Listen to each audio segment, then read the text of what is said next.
Welcome in and welcome back. I'm OK Repeat and we're here back again with Kentucky Route Zero. We're on the 4th chapter and we've been floating down this river.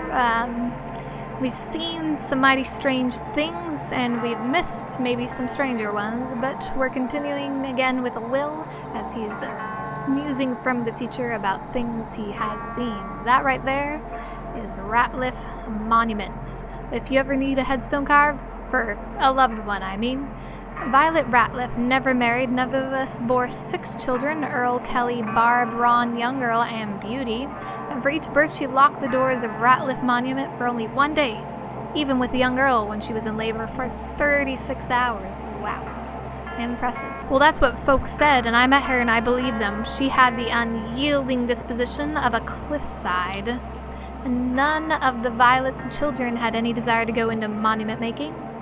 Earl was more interested in car speakers. Beauty thought all of it ghoulish. Barb was never very good with her hands. This was to be a lifelong passion for Earl, though cut short by bad wiring.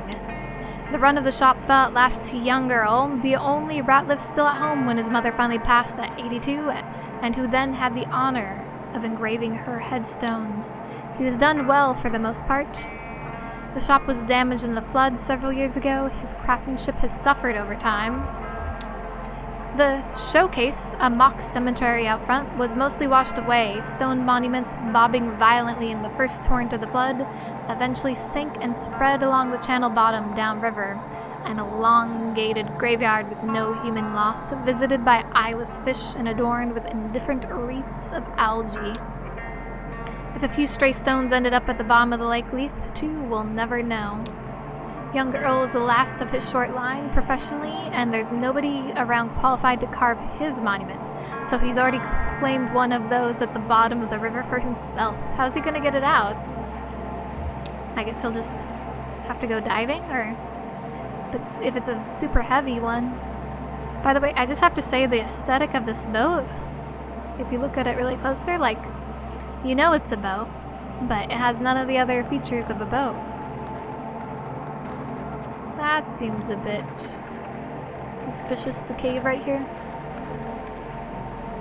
Where are we going now?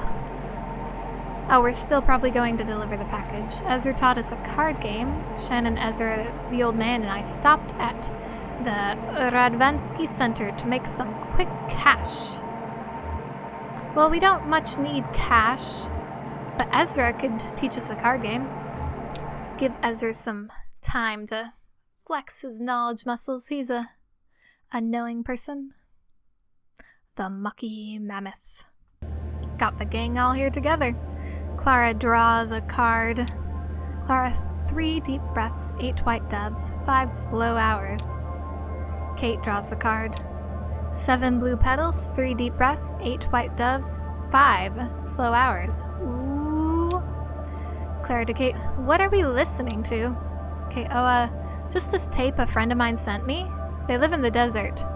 Vezinks? Something like that. Junebug, sounds good on the Mammoth PA. Kate, yeah, that's the only way I listen to anything lately. Ezra, your turn, buddy. Even the cats joined in on the fray. Ezra, 9 gray feathers, 7 blue petals, 3 deep breaths, 8 white doves, 5 slow hours. Okay, these are... The only difference is it 3 deep breaths or 3 white doves?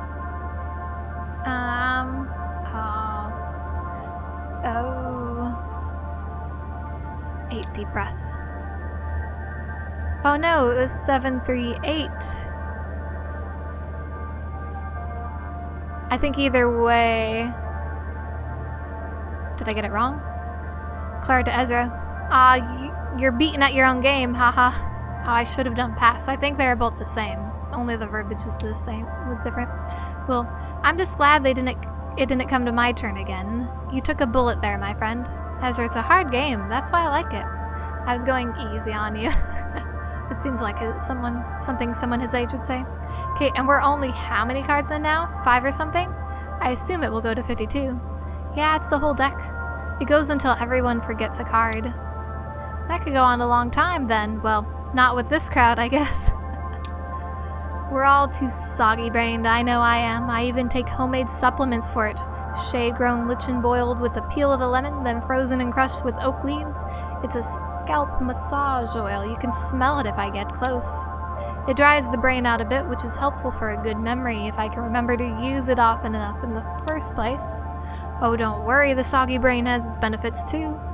If your brain is soft and damp, new eyes can make a clear impression like a boot in wet sand. But like wet sand, it can easily get muddied and washed away, so there's a trade-off, see? It's a shame we can't have it both ways, isn't it, Clara? What's this game called, Ezra? Forgetting game. It is the forgetting game. Very poetic. And we continue sailing, no need to make a quick buck.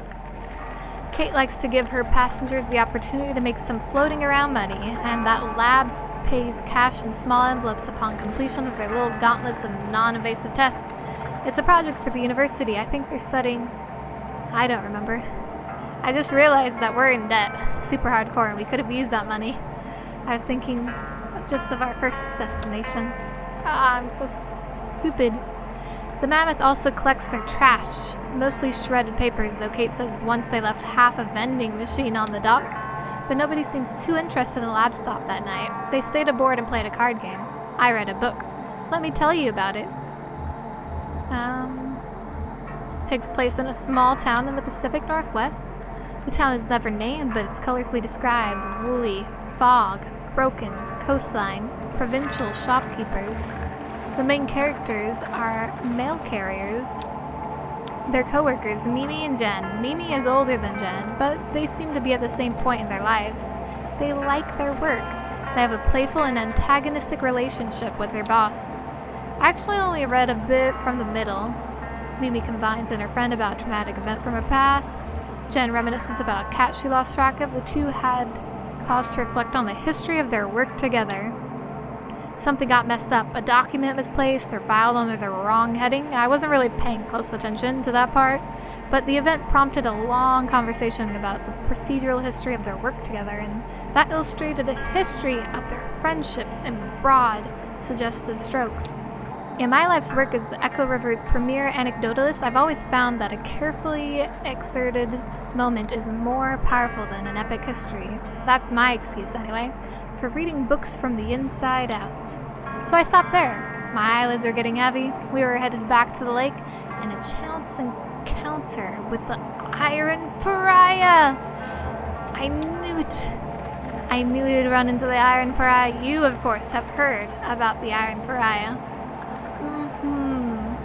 Well, then you would know, of course, that it is quite the rare treat to come into contact with the Iron Pariah, wherever it may be, and that we should not do anything to cross it or make it upset with us, that beautiful Iron Pariah, wherever it may be.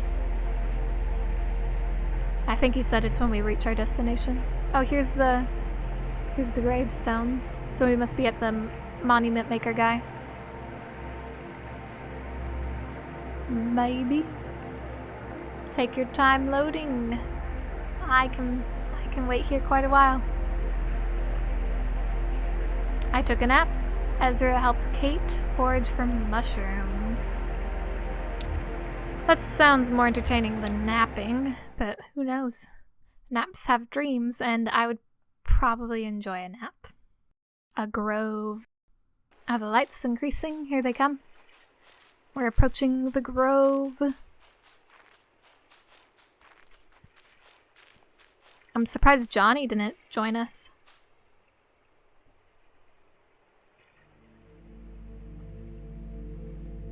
Oh. Oh, this is different.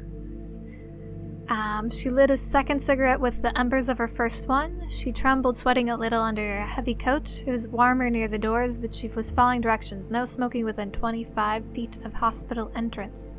Kate gently rolls a fallen branch and plucks something white from the underside. She holds it up for Ezra to examine. Kate something something. The common name is angel wings. Isn't that pleasant? They have delicate springy texture and they're tasty like sweet moss. She stood by a hot dog cart parked by the edge of the sidewalk. Would you like a bite? Okay. Sweet moss doesn't sound very tasty to me. Sure. Ezra takes a small bite and ruminates. What do you think? Is it supposed to be spicy? I think I got a bug.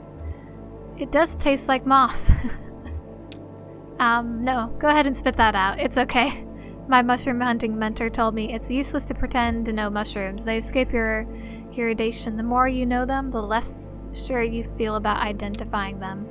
She taps the cover of a small red book she's carrying. That's why I always bring my favorite guidebook. Kate points to a small mushroom growing in the dirt. Oh, here's an important one to recognize, though. Look, see the cap? Amanita phalloides. That's Greek. Amanita means mushroom, and phalloides means, never mind. Can you eat it? It smells like honey. Yeah, sort of nauseating, though, right? Sickly sweet. Death cap, that's the common name. It's killed a lot of people, this little mushroom, including a few Roman emperors. It's revolutionary, haha. Even the Buddha died from eating a mushroom when he was very old. That's just what they do, clear away old things, make room for new things. Why can't I click the left side now? Pretty important, right? I've always thought they deserved a little more respect. Would you like to help me look for a few more? I have a sort of shopping list. Great, actually just grab any mushroom that catches your eye and throw them in this bag. Let me know when you're done and we'll see what you've got. Have fun! That's the second rule of mushroom hunting. The first rule is ask Kate before eating anything, okay? Ezra investigates a rotting stump. Ezra pokes around the base of a cypress tree. Ezra checks out a plastic bag washed up on the island. The bag is ragged and waterlogged. He nudges it with a stick, coiling up a plastic thread and spreading it out on the beach. Kate kneels in the grass. Kate digs in a bare patch of dirt. Kate examines some tree roots. She parts the grass with her garden knife, studiously combing the ground. He didn't like to play in the house. It was always too cold. It seemed to store up the cold at night and then slowly discharge it into his bones during the day, while the sun bounced feebly off the windows. This is him, of course, when he's thinking about the big, nice house his family used to have. Or at least I assume so. The hot dog vendor tried to strike up a conversation with some immediately too personal questions. She decided to give him the benefit of the doubt. Maybe he considered it part of his job, she thought, to offer his customers some kind of counsel. Maybe it was to solve his guilty conscience for selling junk food outside a hospital. There are no mushrooms in the grass. Oh wait, but bounced feebly off the windows, but he liked to play in the woods behind the house. He'd taken a knife from the kitchen, selected for a very long serrated edge, meant for slicing bread. Its teeth had reminded him of a sawed blade. He was determined to collect some firewood to heat the house. I mean, that's logical. There are no mushrooms in the bag. Base of the cypress tree. A brownish clump of mushrooms feathers out from the base of a cypress tree. A few feet above, several pale blue puffs cling to the trunk. The woods were full of deer. His dad said the deer liked best to live on the edges of the forest.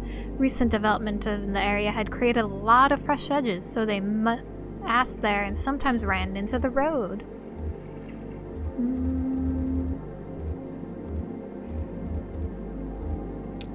Bare patch of dirt. It's a bit muddy from the flooding or the general dampness of the caves. She finds two promising specimens, a spotted brown cap and a dense bundle of dark ridges.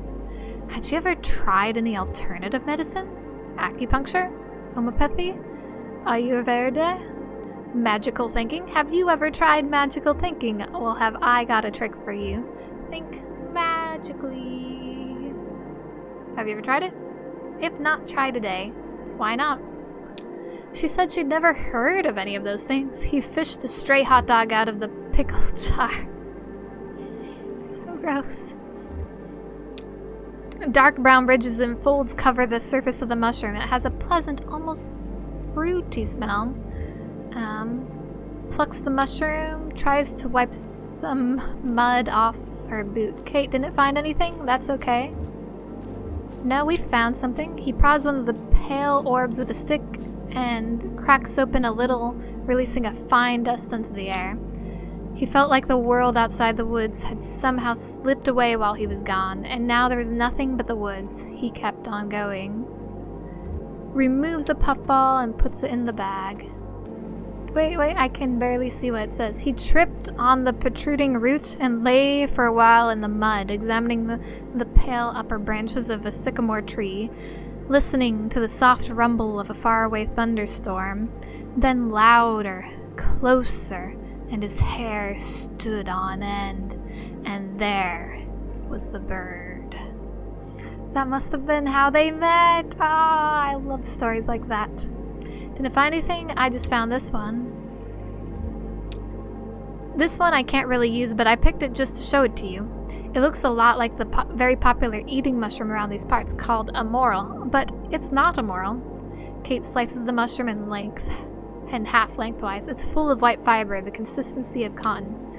This is the easiest way to tell them apart. The real morel is empty. This one, the false morel, is actually kind of poisonous. I forget what the effects are exactly. Here, let's check the Vermilion book. Kate flips through the pages of her guidebook. Okay, here it is. Reading, symptoms include wanting to fight, demanding answers, dryness of eyes, nose, and lips, restless sleep. Dreams of flood, of rolling stones, accidents, people transforming into owls, vampires, rockets, and traveling to stars. Huh, that doesn't sound so bad, actually. Kate puts the mushroom back into her bag. So, what do your parents do for work, I mean? You have a brother out there somewhere? Ezra, my dad used to sell windows. People were building a lot of new buildings, and they needed a lot of windows, but then they stopped building houses. My mom worked at a bakery and a bar. Sometimes she would see the same people in the morning and the evening. The bakery closed, and she doesn't work at the bar anymore, but she still goes there a lot to see her friends. Do you have a family? I almost had a baby once. I left home when I was very young, not much older than you, actually. I wonder if that's why she was at the hospital. I learned a lot about difficult pregnancies, at least, so now I can help other women. Oh, so that's why she does what she does. In addition to being a sailing captain, she helps other women who are pregnant. I got very sick, and the only thing that helped me was a funny-looking mushroom called Collared Earth Star. I've basically been on my own since then. Well, that's not really true. Just about everyone who sets foot aboard the mucky mammoth feels like family to me. Now, I guess if nobody's family, then everybody's family. Ezra, these are the only trees planted in this whole cave. Who planted them here? What's this island for? It looks like someone made it on purpose. It does look on purpose. Oh, right. It's kind of nice, simple shape, pleasantly minimal island geometry. Months later, she came across a book on homeopathic medicine in a used bookstore and bought it. I'm sure it could be natural, though. I mean, I don't know if the island itself is man-made or not, but it was probably birds. Birds often will grab seeds and move them around places, like when trying to eat and stuff, and because they find something, they carry it far away, and then they drop it, and then bam, it's in the dirt, and bam, you have a new tree. Birds, always causing chaos like that. I guess I don't know much about this place, really. It's supposed to be some kind of memorial to something. Oh, is this the memorial? Doesn't look like much of a memorial. A memorial to what? Or if the birds eat something, but some seeds, they can't really, they don't get digested, so they come out fine the other way. She thought it was mostly bullshit, but found the author's notes on the unpredictability of mushrooms immediately compelling. Spiritual, even. I'm glad they acknowledged that a lot of it is BS. She started collecting mushrooms on hikes, never eating them, just collecting, identifying, and discarding. Eventually she connected with the Lexington Mycological Society and began to study in earnest the medicinal uses of fungi. I mean, I don't know if the island itself is man-made or not, but I guess I don't really know much about this place, really. It's supposed to be some kind of memorial to something? Will would know more. That is true. Sorry, it's a mystery. Ezra, it's a mystery. I'll search for clues. That sounds like him. Ezra kicks the dirt. Investigate. Examine a large stone monument. The monument is covered with lichen and painted text. Ezra reads the text. Rock graffiti. X+0 forever. There's sounds. I'm a bit suspicious. She put out her cigarette, said goodbye to the hot dog vendor, and spent the rest of the afternoon listening to doctors and trying to understand the world as they did, as a list of discrete injuries to be mended. Ezra investigates. The tree smells spicy, oily. Looks up into the branches. Some of the branches have been trimmed recently. Okay, alright, what have you got? Ezra inspects. Oh! It's the...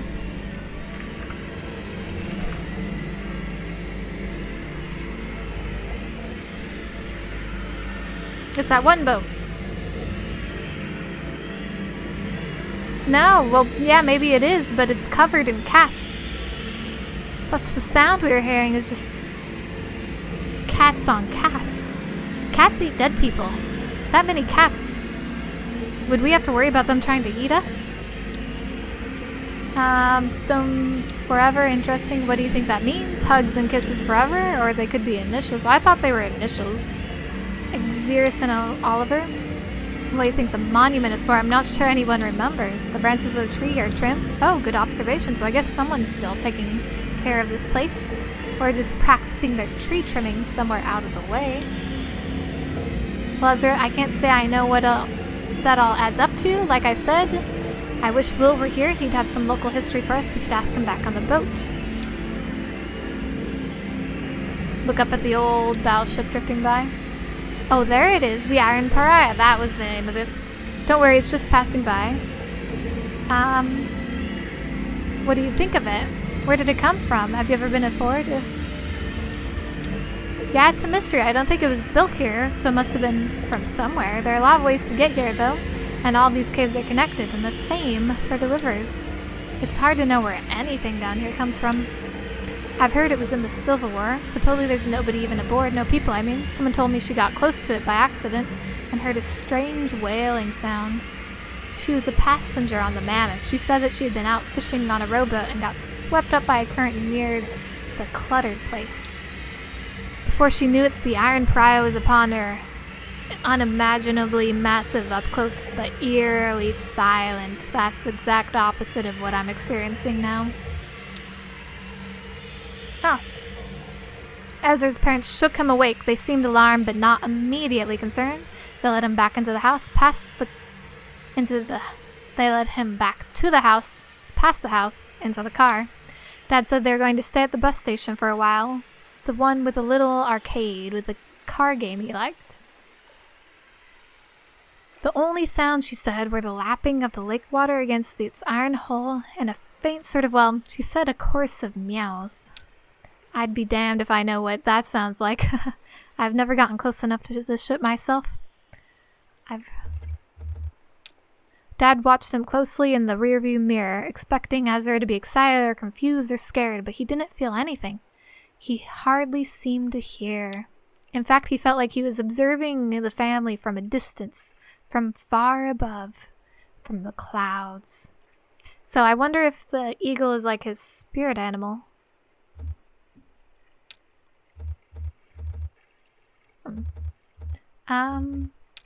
Supposedly no one's on board. I mean, there must be something on there. Life is everywhere. Rats, insects, some kind of hardy mold. Part of it could be flooded. Hosts of some of the eyeless fish that live in the echo. Hey, maybe there's some mushrooms growing there. Slowly consuming military rations from over 100 years ago. More mysteries. They do pile up over time as people forget the details. Thanks for taking me mushroom picking. Mushroom hunting. You can pick apples because they're right out there in the open. Mushrooms hide. You have to hunt for them. Okay. It's time to go. Not yet. I mean, can I even do anything more? It's weird that gives me the option, even though I can't do anything. And away we go. Oh, that looks like the... This must be the... Oh, see that rough circle of rocky protrusion near the shores? It's more intricate than what it looks. More than 2/3 of it is actually underwater. I haven't seen it myself, but listen to this.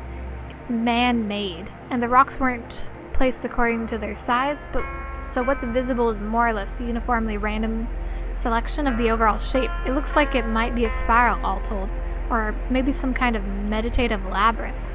That's weird. At the head of it is a petrified oak stump. That was moved here from above ground, of course, decades ago. That's where the ceremony took place. The Loch-Lucks were married here. Many frail-tongued observers said that they shouldn't just go with Loch or Luck, or split the difference with Look, or even Lick, or really anything else, but that was never going to happen. Billy Luck and W.H. Locke met in line at the DMV. Their driver's license photographers are mixed up by the clerk, a mistake they discovered immediately but never corrected. Their engagement was all welcome news for the family businesses, who had been looking for some opportunities to merge interests. The Locks ran a busy printing press, and the Locks managed a fleet of bicycles couriers.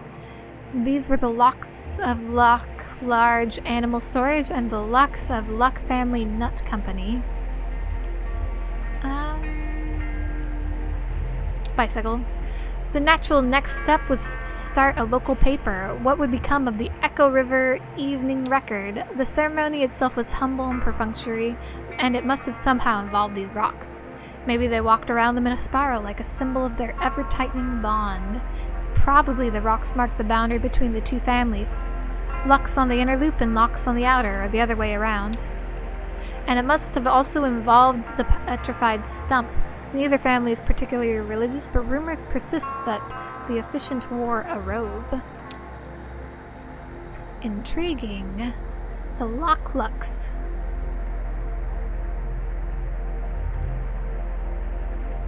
Shannon helped me fix up a mushroom stew in the kitchen. Shannon and our friends set out in the dingy to deliver a package at the telephone exchange.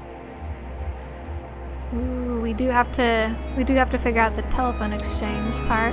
There's somebody we have to talk to here. Hopefully.